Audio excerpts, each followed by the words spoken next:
नमस्कार, म अर्जुन गेवाली। राष्ट्रिय प्रजातन्त्र पार्टीले गरेको आन्दोलनका क्रममा सिंहदरबार परिसरभित्रबाटै राष्ट्रिय प्रजातन्त्र पार्टीका अध्यक्ष राजेन्द्र लिङ्गदेन सहितको नेतृत्व पंक्तिलाई राज्यको प्रमुख निकाय रहेको सिंहदरबार र सिंहदरबारमा रहेको संसदीय दलको कार्यालय वरिपरिबाट गिरफ्तारी गर्नु अहिलेको आफूलाई लोकतान्त्रिक गणतन्त्रका मतियार भन्ने दलहरूको एउटा निर्वस्त्र अनुहारको सार्वजनिकीकरण पनि हो। किनभने पञ्चायतकालमा दलविहीन प्रजातान्त्रिक पञ्चायती व्यवस्था थियो, तथापि त्यो व्यवस्थामा जनपक्षीय उम्मेदवारहरू पनि थिए। जस्तो रामराजा प्रसाद सिंह जस्ता त्यो व्यवस्थासँग असहमति राख्ने प्रतिनिधि पनि त्यहाँ थिए, तर त्यसरी सिंहदरबार भित्रबाट गिरफ्तार चाहिँ गरिएको थिएन। एउटा कानुनी राज्य थियो र यो कानुनी राज्यको यो वैशाख जो 7 गते जुन आन्दोलन राष्ट्रिय प्रजातन्त्र पार्टीले घोषणा गरेको थियो हो विमति हुन सक्छ। राष्ट्रिय प्रजातन्त्र पार्टीका नीति अथवा कार्यक्रम त्यससँग विमति राख्न सकिन्छ, तर उसले आफ्नो नारा या एजेन्डाहरू जनताको बीचमा प्रतिरोध गर्ने अधिकार, नैसर्गिक अधिकार उसँग छ। त्यो मौलिक र एउटा नैसर्गिक अधिकारका लाई कुल्चेर जो सरकारले गिरफ्तारी गर्यो, दमन गर्यो, त्यो दमन जो अहिलेका सत्तामा रहेका सत्तासीत दलहरू, नेपाली कांग्रेस, नेकपा एमाले या अन्य दलहरूले जो आफूलाई 30 वर्षको पञ्चायती शासनका विरुद्ध अथवा त्यसलाई उनीहरूले निरङ्कुश शासन भन्ने गर्छन्, त्यसका विरुद्ध आफूले हामीहरूले लडेर बहुदल ल्यायौं, गणतन्त्र ल्यायौं भनेर उनीहरूले भन्छन्। त्यो शासन व्यवस्थामा पनि यसरी सिंहदरबार परिसरभित्रबाटै गिरफ्तार गरिएको इतिहास थिएन। त्यसकारण यो अहिलेको सरकार पूर्णतः तानाशाही सरकार हो भन्ने कुरा यो घटनाले पनि देखाएको छ। अब जहाँसम्म अहिले राजतन्त्रको आन्दोलनको ग्राफ छ, नेपालमा भएका सत्ता परिवर्तनहरू इतिहासदेखि नै हेर्नुपर्ने हुन्छ। जस्तो यसलाई हामीले 3 चरणमा हेर्न सकिन्छ।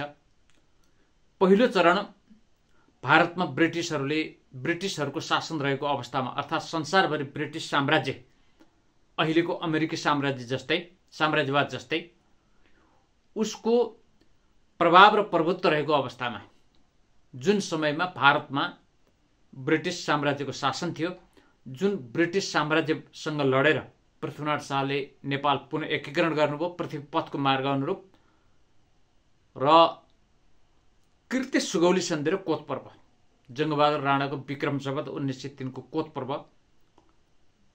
त्यो समय भारतमा ब्रिटिस शासकहरू थिए र त्यो ब्रिटिस शासकहरूको घुसपैठ र नेपालको अब शक्ति केन्द्रभित्र पनि जस्तो ब्रिटिस एजेन्टहरूको घुसपैठ जस्तो कृत्य सुगौली सन्धि किन हो भने त्यो भीमसेन थापाले एउटा अल्मल्याउनको लागि पठाउनु भएको थियो, तर उनीहरूले के भन्दा अङ्ग्रेजहरूले अब अधिकार दियो त्यहाँ, जस्तो गजराज मिश्र र चन्द्रशेखर उपाध्यायलाई। अब त्यो अल्मल्याउन भनेर पठाएको ती दुईटाले बेलायतीहरूले तिमीहरूलाई अहिलेको जो भारतको रामनगर पर्छ, रामनगरमा अब जग्गा जमिन दिने आश्वासन दिएपछि उनीहरूले नेपालप्रति घात गरे। त्यसैले त्यसलाई कृत्य सुगौली सन्धि भनिन्छ र त्यसमा राजाले हस्ताक्षर गर्नुभएको छैन, गिरवाण युद्ध विक्रम शाहले। त्यो ब्रिटिससँग त्यति बेला ब्रिटिसहरू घुसपैठ गरे, त्यो अवस्था रह्यो कृत्य सुगौली सन्धिको समय। त्यसपछि त्यसको जगमा कोत पर्व भयो। जङ्गबहादुर राणाले आफ्ना मामा माथवर सिंह थापाको हत्या गरेर र कोत पर्वमा ब्रिटिस साम्राज्यवादसँग लडेर नेपालको रक्षा गर्ने पङ्क्तिले करिब चाहिँ 200 जनाको हत्या भएको भनिन्छ। त्यहाँ बहादुर शाहका पनि एकजना सन्ततिको हत्या भएको भन्ने छ। तथापि बहादुर शाहको अर्को सन्ततिका पुर्खाहरू त हुनुहुन्छ, जस्तो दिवाकर विक्रम शाहहरू। त्यो एउटा चरण छ जसलाई त्यसैले जङ्गबहादुर राणालाई, जस्तो कार्ल मार्क्सले एउटा बेलायती पाल्तु कुकुर भनेर उल्लेख गर्नुभएको छ, लेख्नुभएको छ। त्यो अवस्था रह्यो जति बेला दक्षिणमा ब्रिटिस शासकहरू थिए र त्यो ब्रिटिस शासकहरूसँग र उनीहरूको 8 वर्षमा उनीहरूले 104 वर्ष शासन गरे। 2007 सालसम्म त्यो ब्रिटिसहरूले शासन गर्दाको अवस्था रह्यो। जब ब्रिटिस साम्राज्यवाद विरुद्ध संसारभरि राष्ट्रिय स्वाधीनताको आन्दोलन भयो, त्यो राष्ट्रिय स्वाधीनताको आन्दोलन भारतमा पनि प्रारम्भ भयो।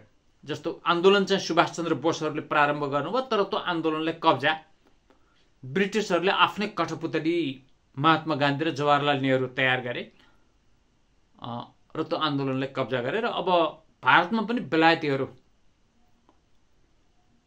छोड्ने अवस्था, चीनमा जनवादी क्रान्ति भएको अवस्था, रुसमा 1917मै अक्टोबर रेभोल्युसन भएको अवस्था र संसारभरि कम्युनिस्ट रिभोल्युसनले पनि विस्तार गरेको अवस्थामा नेपालमा 7 सालको परिवर्तन भयो। त्यो सम्झौतामा भयो। जस्तो अब त्यो किन भयो भने कतै कम्युनिस्टहरूको प्रभाव फेरि नेपालमा बढ्ने हो कि भनिसकेपछि उनीहरूले एउटा मध्यमार्गी बाटो अपनाए 7 सालमा। वास्तवमा आन्दोलनको नेतृत्व प्रजा परिषदले गरेको थियो। प्रजा परिषदलाई कब्जामा लियो र ठ्याक्क ब्रिटिसहरू पश्चिमाहरूका अनुकूल पात्र तयार गरेर मोहन शमशेरको नेतृत्वमा त्यसमा काङ्ग्रेसलाई जोडियो। बीपी कोइराला गृहमन्त्री भएर 7 सालको त्यो एउटा परिवर्तन भनौँ त्यो भयो। त्यसमा 7 सालको परिवर्तनमा जस्तो कोत पर्वको घटनामा ब्रिटिस साम्राज्यवाद हावी रह्यो र त्यो ब्रिटिस साम्राज्यको प्रभाव रह्यो र 7 सालको परिवर्तनमा भारतमा ब्रिटिसहरूले छोडेको अवस्था र भारत पाकिस्तान विभाजन भएको अवस्था, चीनमा जनवादी क्रान्ति भएको अवस्थामा नेपालमा कम्युनिस्टहरूको प्रभाव नरहोस् भन्ने उद्देश्यले राणा र काङ्ग्रेसको बीचमा वास्तवमा प्रजा परिषद रियल एउटा देशभक्त पार्टी थियो। यो वास्तवमा कम्बोडियामा जो नरोत्तम सिमानुकले दल गठन गर्नुभयो पछि सेनाले कु गरेपछि, त्रिभुवनले गठन गरेको यो वास्तवमा त्यही किसिमको थियो, सिमानुकले गठन गरेको जस्तै किसिमको थियो। तर अब 4 जनालाई फाँसी, टङ्कप्रसाद र रामहरि शर्मालाई अब आजीवन कारावास, गणेशमान सिंहसहितलाई अब सर्वस्वहरण आदि इत्यादि गरिसकेपछि त्यसका नेतृत्वहरू छिन्नभिन्न भइसक्यो। त्यसको कमान्ड पछि गएर के भन्दा कङ्ग्रेसले गर्यो र कङ्ग्रेस के भयो भन्दा पश्चिमा प्रस्त रह्यो। त्यो कम्युनिस्टहरूको विस्तार नहोस् भन्ने उद्देश्यले 7 सालमा त्यो सम्झौता गराइयो। त्यसको प्रभाव के रह्यो भन्दा भारतमा ब्रिटिसले छोडेको अवस्था र चीनमा जनवादी क्रान्ति भएको अवस्था रह्यो। त्यसैले त्यो जस्तो दलहरू के छ भने त देखाउने मात्रै भएको छ क्या, जस्तो ब्यानरमा चाहिँ देखाइन्छ तर त्यसका पछाडि बाह्य प्रभाव चाहिँ छ। हामीले यसलाई स्वीकारे पनि अस्वीकार गरे पनि। त्यसपछि त्यो 15 सालसम्म आयो। 17 को घटना के भयो भने भू राजनीतिमा अब बीपी कोइरालाले इजरायललाई समर्थन गरेको अवस्था, जसको विपक्षमा रुस, चीन सहितका समाजवादी राष्ट्रहरू थिए र नेहरू र बीपी कोइराला बीच खटपट रहेको अवस्था।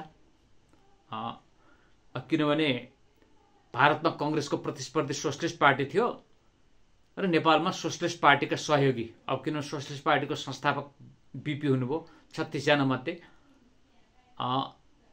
त्यो प्रभाव छिमेकमा नरहोस् र आफ्नै प्रभाव रहोस् भन्ने नेहरूको चाहना। त्यसैले नेहरूको सुवर्ण शमशेरलाई बनाउने थियो आफ्नो प्रभाव रहोस् भन्नका निमित्त।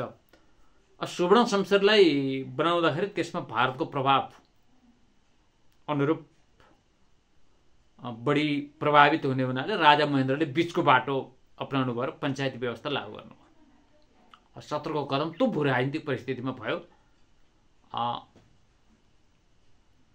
अब त्यसपछि 36को घटना, 36को जन्म संग्रह,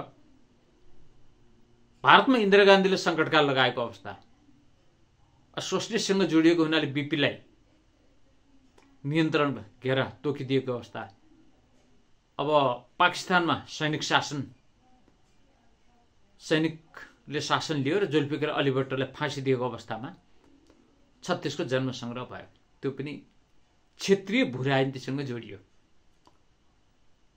46को अवस्था कस्तो रह्यो भन्दा सोभियत सङ्घको करिब करिब विघटनको अवस्था। अब पेरेस्ट्रोइका र ग्लासनोस्ट जस्ता उदारवादी नीति, त्यो त प्रवेश त निकिता ख्रुश्चेभदेखि नै गरेको थियो, तर मिखाइल गोर्बाचोभको समयसम्म आउँदा हावी भएको थियो। त्यो स्थितिमा 46 सालको परिवर्तन, सोभियत सङ्घ कमजोर रहेको अवस्था र अमेरिका विश्व राजनीतिमा अमेरिकाको डिप स्टेट हावी भएको अवस्था र भारतमा अब राजीव गान्धी शक्तिशाली रहेको अवस्थामा त्यो राष्ट्रिय र अन्तर्राष्ट्रिय भू राजनीतिक अवस्थामा भयो। 46 सालको परिवर्तन भयो। देख्दाखेरि अब त्यो आन्दोलन जस्तो देखियो, तर त्यसमा के भन्छ बाह्य शक्तिको र बाह्य राजनीतिक प्रभाव रह्यो। जस्तो चन्द्रशेखर सुब्रमण्यम स्वामी र हरकृष्ण सिंह सुरजित आएर अब गणेशमानको चाक्सीबारीबाट राजामाथि औँला ठडाए, नेपाललाई 18 महिना नाकाबन्दी लगाइयो। आन्दोलन नउठेपछि भुटानी मूलका नेपालीहरूलाई उतारियो, किनभने अनुहार उस्तै हुने। अब त्यो स्थितिमा भारतले राजासँग बार्गेनिङका प्रस्तावहरू अगाडि ल्यायो, सुरक्षा, परराष्ट्र, त्यो सबै कुरालाई राजाले अस्वीकार गरेर दलसँग चाहिँ सम्झौता गर्नुभयो। 46को स्थिति त्यो रह्यो। त्यो भू राजनीतिक परिस्थितिमा 46 सालको परिवर्तन भयो।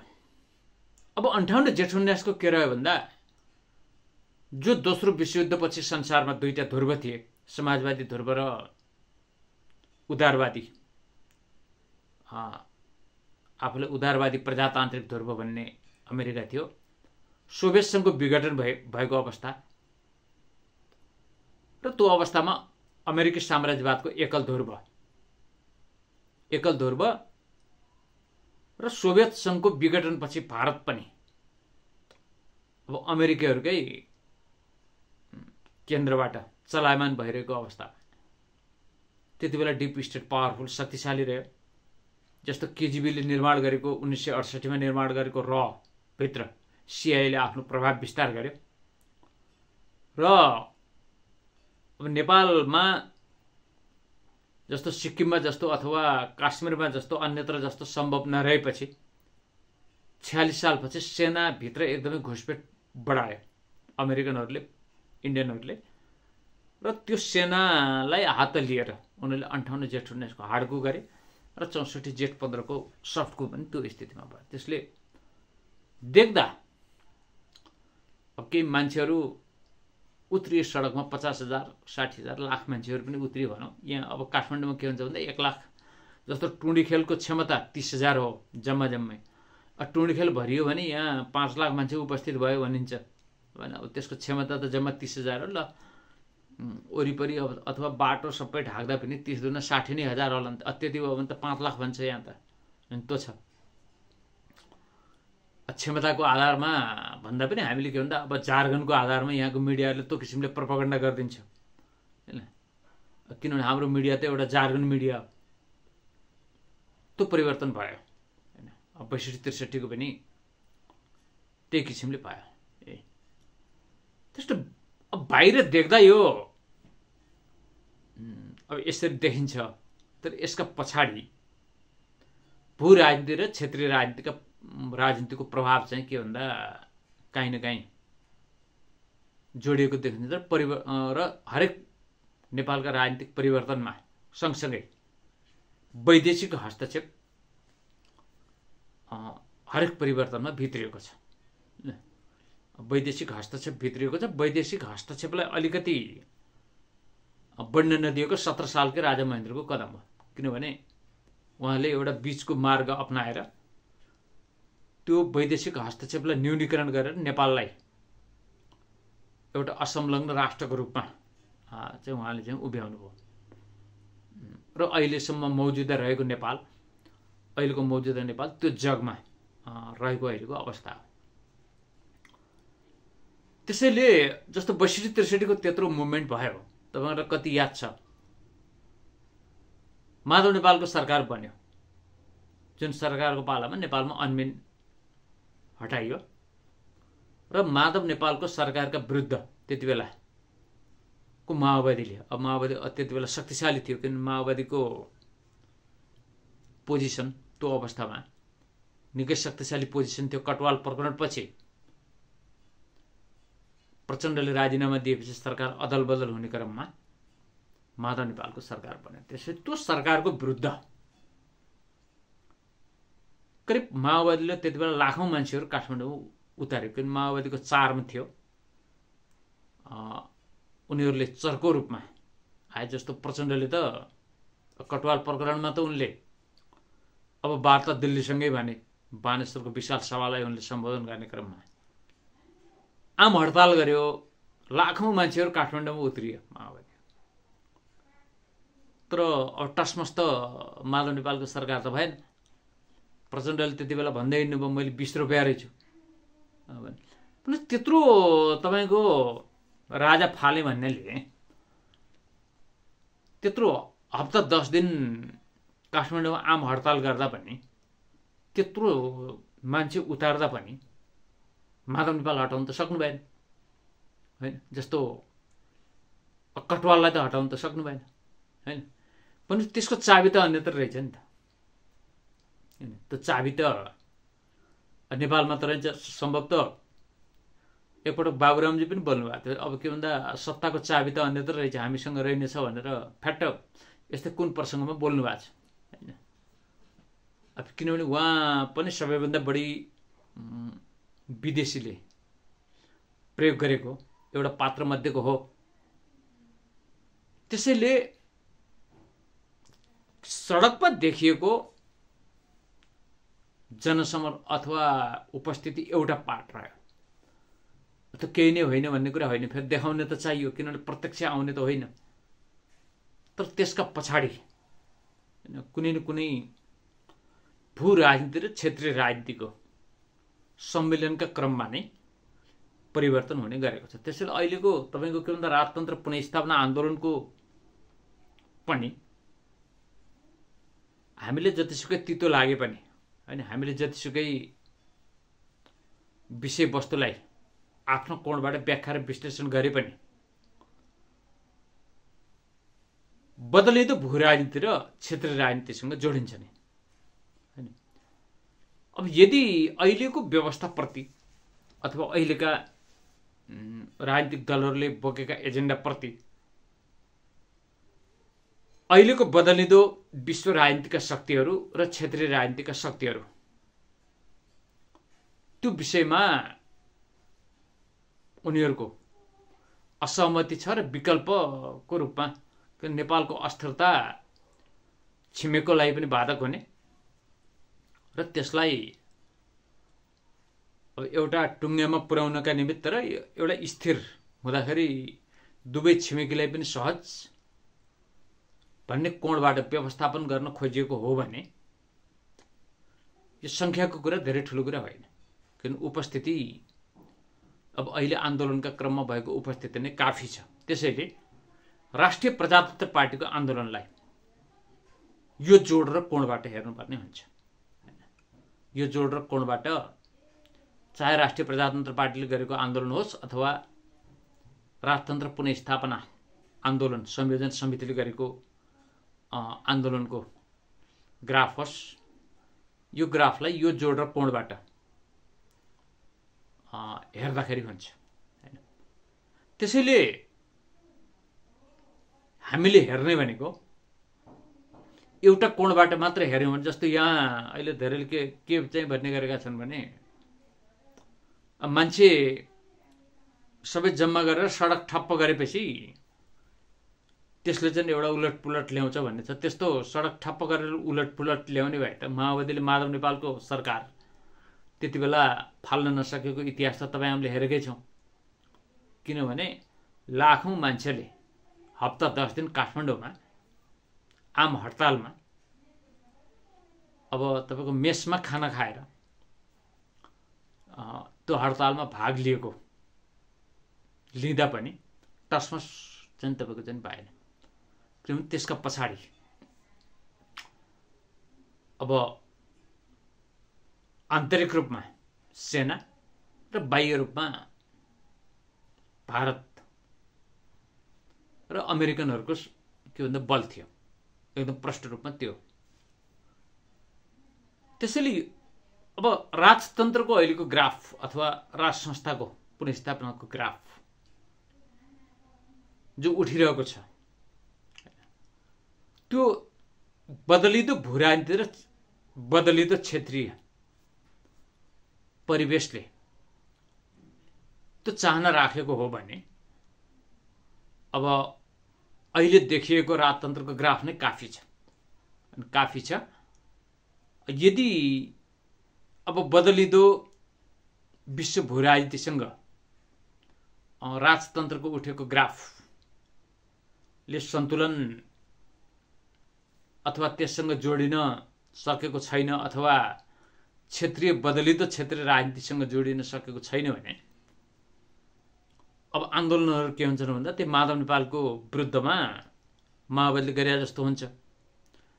त्यसैले सङ्ख्याको कुरा मात्रै सबै कुरा पनि होइन। अब जस्तो त्यसैले हामीकोमा के छ भन्दा मिडियाले चाहिँ जार्गन फैलाइदिएको छ र त्यो जार्गनले एउटा भ्रम सिर्जना गरिदिएको छ। जस्तो अब यहाँ गणतन्त्रको आइकन प्रचण्डलाई बनाइदिन्छन्, राजतन्त्रको आइकन अथवा कमल थापालाई राजेन्द्र लिङदेनजीलाई बनाइदिन्छन् होइन। फेरि उहाँहरू एउटै सरकारमा पनि भएको अवस्था पनि हुन्छ। त्यसले यो जोड र कोणबाट बुझ्नुपर्ने हुन्छ र हेर्नुपर्ने हुन्छ होइन। त्यसले जस्तो पार्टीको धरातल कति कमजोर छ भन्ने कुरा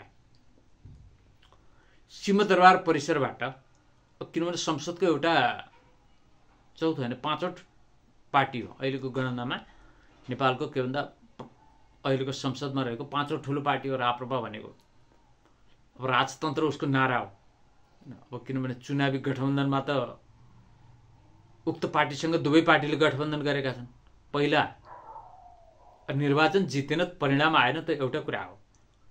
जस्तो पहिला माओवादी र एमाले गठबन्धन गरेर लड्दा त्यति बेलाको राष्ट्रिय प्रजातन्त्र पार्टी नेपालले कङ्ग्रेससँग गठबन्धन गरेर लडेको होइन। तथापि झापामा 1 सिटमा एमालेसँग गठबन्धन गरेर लिङदेनजी आउनुभयो र उहाँले प्रतिनिधित्व गर्नुभयो। तर त्यो समयमा राष्ट्रिय प्रजातन्त्र पार्टी नेपालले कङ्ग्रेससँग गठबन्धन गर्यो। अब गत निर्वाचनमा उसले एमालेसँग गठबन्धन गर्यो होइन। एमालेसँग केही सिटमा तालमेल गर्यो। त्यसले यही संसदभित्रको एउटा पार्टी होइन। अब आन्दोलनका क्रममा अथवा असहमतिहरूले सडकमा राख्ने क्रममा सिंहदरबार परिसरभित्रबाट उहाँहरूलाई गिरफ्तार गर्नु कति उपयुक्त हो आफूलाई प्रजातान्त्रिक र लोकतान्त्रिक भन्नेहरूले। र उहाँहरूलाई गिरफ्तार त्यहाँबाट गर्दैमा मैले यदि जस्तो मैले कोतपूर्वदेखिको यो भूराजनीति परिस्थितिको कुरा किन ल्याएँ भने उहाँहरूलाई गिरफ्तार गर्दैमा यदि अन्तर्राष्ट्रिय बदलिदो बहुध्रुवीय विश्वसँगैको अन्तर्राष्ट्रिय परिस्थिति र क्षेत्रीय परिस्थितिले यो व्यवस्थाको विकल्प खोजेको हो भने त्यो राजेन्द्र लिङदेनजी अथवा राष्ट्रिय प्रजातन्त्र पार्टीका नेतृत्व पङ्क्तिलाई सिंहदरबारभित्रबाट गरेको गिरफ्तारीले अथवा जस्तो तिनकुने घटनामा जुन षड्यन्त्र सरकार पक्षबाट भयो त्यो षड्यन्त्रका पाटाहरूले मात्र रोकिँदैन, अनि त्यो परिवर्तन हुन्छ। यदि भूराजनीतिले त्यतातर्फ दिएको छैन भने त्यो माधव नेपालको विरुद्धमा जुन आम हडताल माओवादीले गरेको थियो त्यही किसिमको परिणाम हुन्छ। हामीले हेर्दा यसरी हेर्नुपर्छ। अब यहाँ धेरैले अहिलेको भू राजनीतिलाई भारतीय कोणबाट मात्रै हेरेका छन्।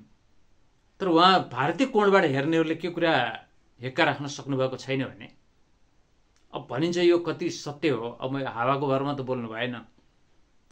धेरैले के भन्छन् भने अहिले ट्रम्पले जस्तो बङ्गलादेश नेपाल जस्ता राष्ट्रहरूको अथवा दक्षिण एसियाका राष्ट्रहरूको विषयमा उनको आफ्नो नयाँ पोलिसी नबन्दासम्म उनले नरेन्द्र मोदीलाई नै यसको भारतीय आँखाबाटै हेर्ने नीति रहेको हुनाले मोदी बढी सुरक्षित छन् र त्यो कोणबाट हेरिएको छ भन्ने छ हैन। अब जस्तो बङ्गलादेशको सत्ता पलट योभन्दा अगाडि डिप स्टेटले गर्यो।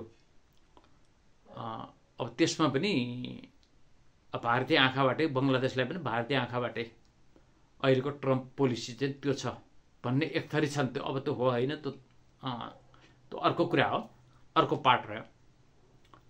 अब त्यो तपाईँको चाहिँ के भन्दा जस्तो त्यो पोलिसी हो भने पनि जस्तो ट्रम्पको चीनसँग वैश्विक टकराव प्रारम्भ भइसकेको छ। रुससँगको एउटा सम्बन्ध होला। अब त्यो एउटा कोणमा गएर युक्रेन समस्या पनि समाधान होला।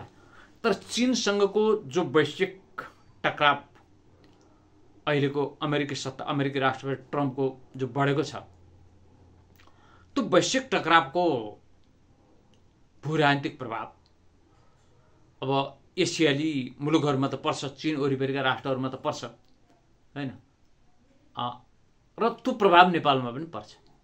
त्यसले गर्दा चीनले आफ्ना छिमेकीहरूलाई हेर्ने दृष्टिकोण रुसको एउटा पार्ट होला हैन। तर हामी त के भन्दा अब दुईटा चीन र भारतको बीचको पार्टमा छौँ। यदि अहिलेको दक्षिण एसियाको राजनीतिलाई भारतीय कोणबाट अमेरिकाले हेर्ने नीति लिएको हो भने र त्यो कोणबाट के भन्दा भारतीय सत्ताले दक्षिण एसियामा आफ्नो भूमिका निभाउन खोजेको हो भने अथवा बङ्गलादेश, नेपाल, श्रीलङ्का, मालदिव जस्ता मुलुकमा हो भने चीनले पनि त्यही किसिमले आफ्नो चाहिँ भूमिका चाहिँ के भन्दा प्रवाह गर्छ। जस्तो तपाईँले भर्खरको घटना हेर्नु हो, जो बङ्गलादेशका अन्तरिम सरकार प्रमुख सम्भवतः यही भएर उहाँ चीनतर्फ जानुभएको होला। चीन जानुभयो र बङ्गलादेश स्वतन्त्रता दिवसको दिनमा पनि उहाँ चीनमै रहनु भएर त्यो म्यासेज चाहिँ उहाँले दिनुभयो। र अब दक्षिण एसियाको राजनीतिमा जबसम्म भारत चीनसँग सामिप्यतामा जाँदैन त्यो अवस्थामा चीनले पनि त्यही किसिमको आफ्नो नीति चाहिँ कायम राख्छ। त्यो एकदम प्रष्ट छ। भने नेपालको सन्दर्भमा पनि मलाई लाग्छ त्यो त्यही नै हो। जस्तो अहिले विद्या भण्डारीले अब त अहिले उहाँ खुल्ला रूपमै आउनुभयो। म के भन्दा एमालेको राजनीतिमा राष्ट्रपतिका सबै सुविधाहरू परित्याग गरेर आफू के भन्दा पार्टी राजनीतिमा फर्कने कुरा उद्घोष गर्नुभयो। पूर्व उपराष्ट्रपति नन्दकिशोर पुन माओवादी केन्द्रको उपाध्यक्षमा फर्किसक्नुभयो। यो मैले धेरै पहिलेदेखि भनेको छु, यो प्रचण्ड र ओलीको हैन, ओलीलाई करिब करिब विदा गरेर हैन वामपन्थी समीकरण तर्फको यो एउटा अर्को अभ्यास हो। किनभने अघिल्लो अभ्यास त्यो रहेन, किनभने जस्तो प्रचण्ड र ओलीको नेतृत्वबाट रहेन भने त्यो त असफल अभ्यास भयो भने यो अर्को अभ्यास रह्यो। जस्तो किन भन्दा भूगोलको सङ्गठित शक्ति त चाहिँदो रहेछ। जस्तो शीतयुद्धकालमा के भयो भने जस्तो केशरजङ रायमाझीले त्यो एउटा फरक ध्रुवको विचारधाराको नेतृत्व गरिरहनु भएको थियो। तर सिआईले खडा गरेका उग्र वामपन्थीहरू र दरबारको दक्षिणपन्थी घेराले त्यो सङ्गठनात्मक संरचनालाई ग्रासरुटमा जान दिएन। भनेपछि त्यो ग्रासरुटबाट बलियो नभन्दाखेरि त्यसलाई सुरक्षित गर्न सकिँदो रहन्छ भन्ने चिनियाहरूको यो पुरानो एउटा अनुभूति पनि हुन सक्छ। त्यसैले यो जस्तो वामपन्थी समीकरणको प्रयत्न यो कोणबाट भएको हुनसक्छ। ल भोलिको सत्ता प्लट, किनभने अहिले त सबैले इन्डियन कोणबाट मात्र हेरेका छन्। जस्तो यहाँका सत्तारूढ दलहरूले पनि इन्डियन कोणबाट हेरेका छन्। तपाईँले हेर्नुभयो, अब भारत गणतन्त्रको पक्षमा छ भन्छन्, भारत हिन्दू राज्यको पक्षमा छ, अब राजतन्त्रको पक्षमा छैन, हिन्दू राष्ट्रको पक्षमा छ भन्छन्। भारत आफैले हिन्दू राष्ट्र बनाउन सकेका छैन होइन। अब उसले नेपालमा चाहिँ कहाँबाट तपाईँको चाहिँ बनाउने भएको फाल्नका निमित्त सबै शक्ति लगाएको भारतले अब यहाँ बनाउने भन्ने चाहिँ कहीँ हुन्छ। किनभने माओवादीको संरक्षण पनि अहिलेको बिजेपी र आरएसएसले गरेको छ। अब यो अहिले तपाईँको के भन्दा डिप स्टेट कमजोर भएको भएर न अलिकति फेरबदल आएको अवस्था हो। त्यसैले यो स्थितिमा जो राजतन्त्र पुनर्स्थापनाको आन्दोलनको ग्राफ उठेको छ, अथवा त्यो ग्राफमा राष्ट्रिय प्रजातन्त्र पार्टी संसदको 5औं दल पनि समावेश छ, उसलाई र उसको नेतृत्वलाई गिरफ्तारी गर्दैमा बदलिदो भू राजनीति, बदलिदो विश्व भू राजनीतिको अवस्था र क्षेत्रीय राजनीतिले पनि अहिलेको नेपालको राज्य व्यवस्थालाई अब आफ्नो प्रतिकूल अथवा छिमेकको लागि पनि असुरक्षित महसुस गरेको हो भने यो व्यवस्था रहँदैन। त्यो राष्ट्रिय प्रजातन्त्र पार्टीको नेतृत्वहरूलाई गिरफ्तार गरेर यो रोकिँदैन। अनि एकदम प्रष्ट छ यो विषयमा। अब ल सत्ता परिवर्तन भएन भने, अब एकछिनलाई भनौँ यो व्यवस्था परिवर्तन भएन भने पनि काङ्ग्रेस एमाले र माओवादीको अहिलेको नेतृत्व चाहिँ रहँदैन। त किन रहँदैन भने जस्तो विद्या भण्डारीको राजनीतिक पुनरागमनको कुरा आयो, नन्दकिशोर पुन अब पार्टीभित्र फर्किनै हाल्नुभयो र सम्भवतः कुनै न कुनै रूपको वामपन्थी समीकरणको प्रक्रिया अगाडि बढ्छ नै। त्यो केपी ओलीले रोकेर पनि रोकिँदैन। अब प्रचण्डबाट त त्यति बाधा चाहिँ नहोला। किनभने जस्तो अब माओवादी केन्द्रको उपाध्यक्ष नन्दकिशोर पुन प्रचण्डले नचाहेको भए त बन्न सक्नुहुन्न त्यो होइन। भनेपछि त्यति चाहिँ बाधा चाहिँ माओवादी केन्द्रबाट नरहला। भनेपछि त्यो परिस्थितिमा यदि अहिलेको सेना करेक्सन भएन र भारत पनि दोहोरो रणनीति खेलेको हो भने अमेरिकन इन्ट्रेस्ट अनुसार दोहोरो रणनीति भारत खेलेको हो भने त्यो स्थितिमा सिमानुक मोडलमा जान सक्छ। किनभने कम्बोडियामा यसै गर्दै गएको होइन। फुनसिनफेक जो नरोदम सिमानुक पार्टी गठन गरेर आउनुभयो त्यो यसै गरी हो। जस्तो मलाई लाग्छ राजाले निर्मल निवासबाट बाहिर निस्केर पटाङ्गिनीमा जो सर्वसाधारणलाई भेटेर जो म्यासेज दिनुभयो, त्यो म्यासेज उहाँले नयाँ वर्षमा पृथ्वीपथको एजेन्डा दिनुभयो र त्यसपछि उहाँले जो म्यासेज दिनुभयो त्यो यदि करेक्सन यहाँको सेना भएन भने सेनाको स्थिति कम्बोडियामा लोननोलको जस्तो र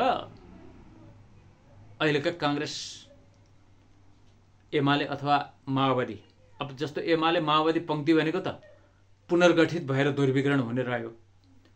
त्यो त प्रारम्भ भइसक्यो नि। किनभने अब त अन्दाजको विषय पनि रहेन। किनभने पूर्व राष्ट्रपति विद्या भण्डारी एउटा अन्तर्वार्ता मार्फत उहाँले आफ्नो धारणा चाहिँ सार्वजनिक गरिसक्नुभयो। अब रह्यो तपाईँको लेफ्टभन्दा यताको राइटिस्ट कित्ताको, त्यो अवस्थामा राइटिस्ट कित्ता पनि ध्रुवीकरणको चरणमा हुन्छ। जस्तो स्वतन्त्र पार्टी पनि अहिलेको यही फर्मेसनमा अथवा तपाईँको जुन रूपमा विगतको डिप स्टेट पावरफुल हुँदाखेरि जो अमेरिकन युथ काउन्सिलको फ्रेमवर्कबाट उहाँहरू आउनुभयो, यही फ्रेमवर्कमा रहिरहन त उहाँहरूलाई पनि सम्भव छैन। जस्तो राष्ट्रिय प्रजातन्त्र पार्टी पनि यही फ्रेमवर्कमा रहिरहन त सम्भव त छैन। जस्तो कांग्रेस पनि यही फ्रेमवर्कमा रहन सम्भव त छैन। त्यो अवस्थामा त एजेन्डा त उठ्छ नि त।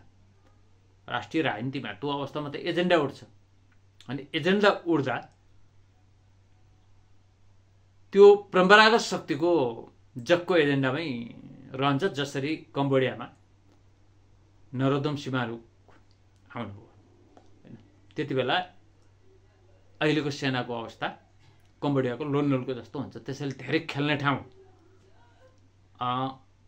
इन्डियनहरूलाई पनि छैन, अमेरिकनहरूलाई पनि छैन र यहाँको सेनालाई पनि छैन हैन। र हिजोको कोणबाट किन भू राजनीतिले पनि त्यो दिँदैन नेपालमा, किन बदलिएको छ। अब विश्व शक्तिको रूपमा चीनको उदय भएको छ। त्यसैले बङ्गलादेशको हकमा पनि त्यही हो, श्रीलङ्काको हकमा पनि त्यही हो, मालदिभ्सको हकमा पनि त्यही हो हैन। त्यसैले राप्रपाको यो आन्दोलनको राप र तापलाई भू राजनीतिक बदलिँदो भू राजनीतिक दृष्टिकोणबाट पनि हेर्नुपर्छ। यो राप्रपाको मात्रै नभएर राष्ट्रिय जस्तो राजतन्त्र पुनर्स्थापना आन्दोलन संयोजन समितिको एजेन्डा अथवा अहिले राप्रपाले उठाएको नारा, यी आन्दोलनका चरणहरूलाई यो कोणबाट हामीले चाहिँ हेर्नुपर्छ। त्यसैले राजेन्द्र लिङ्गदेन या अब ज्ञानेन्द्र शाही जस्ता अथवा बुद्धिमान तामाङहरू यो खालका नेतृत्वलाई अथवा सिंहदरबारभित्र पक्राउ गर्दैमा अथवा अहिलेको आन्दोलनकारीहरूलाई गिरफ्तार गरेर छेकथुन गर्दैमा यदि बदलिँदो भू राजनीतिले विकल्प खोजेको हो भने यो रोकिँदैन। यदि बदलिँदो राजनीतिले तत्काललाई विकल्प दिएन भने अथवा आन्तरिक रूपमा मैले अघि नै भने, किनभने यो कुरा सेनासँग जोडिएको छ। गणतन्त्र नेपालमा सेना ल्याएको, यो जसले जतिसुकै चिच्याए पनि इन्टरनल चाहिँ के भन्दा सेना ल्याएको। जस्तो कम्बोडियामा पनि सेना ल्याएको, अफगानिस्तानमा पनि सेना ल्याएको, अरू बाहिर चाहिँ देखाउने कुरा मात्रै हो। यदि बदलिँदो भू राजनीतिले अहिलेको व्यवस्था फाल्न खोजिएको छ भने राप्रपाहरू अथवा अहिलेको राजतन्त्र पुनर्स्थापना संयोजन समिति भनेको बाहिर देखिने हो, त्यो परिस्थितिले फ्याँक्ने कुरा हो। त्यसले यो आधारमा नै परिवर्तन हुने हो। त्यसले यो अब केही नेतृत्वलाई छेकेर थुनेर अथवा उनीहरूलाई मुद्दा लगाएर हैन यो रोकिने कुरा होइन। त्यसैले राष्ट्रिय प्रजातन्त्र पार्टीका नेताहरूको यो गिरफ्तारीले यो मुभमेन्ट र आन्दोलन रोकिन्छ अथवा यो परिवर्तनको यात्रा रोकिन्छ भन्ने कुरा होइन। र यसलाई हामीले इतिहासका घटनाक्रमको इतिहासबाट यसरी नै बुझ्नुपर्ने हुन्छ। धन्यवाद।